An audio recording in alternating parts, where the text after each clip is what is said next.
Hi, I'm Beaulieu. I'm the CEO of ITR Economics. I'm also the Chief Economist of ITR Economics.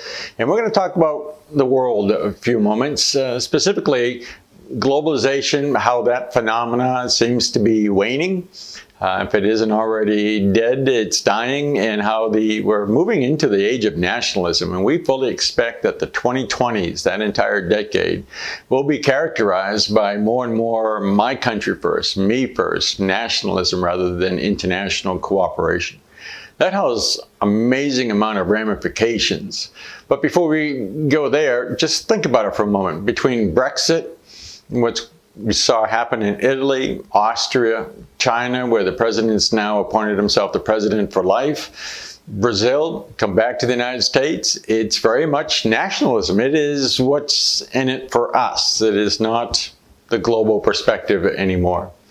And the issue there is that sort of nationalism builds up trade barriers, and those trade barriers lead into inefficiencies. At ITR, we've been talking about how the 2020s, that decade, is going to be characterized by inflation. And this nationalism is going to be part of that.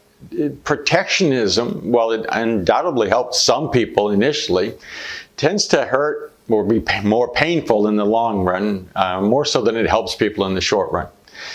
That inefficiency, those inefficiencies, the lack of competition forcing us to get better, stronger, more cost competitive, more cost efficient. All of that breeds inflation.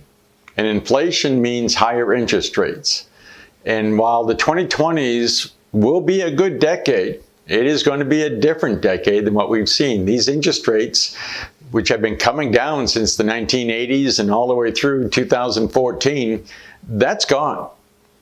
Nationalism means higher interest rates, more inflation, and we as business leaders, we have to figure out how we're going to get these price increases through, how we're going to cope with higher material costs, higher labor costs, higher interest rates.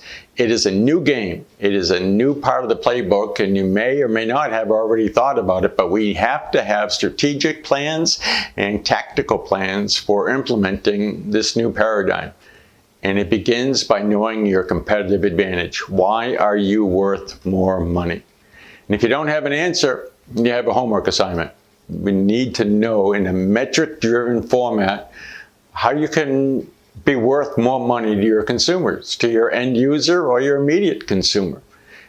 It's not a feel-good thing. It is a number, it is a metric that they can relate to that explains why they need you in no uncertain terms. Then you've built your brand, then you've built some purchasing power, some pricing power.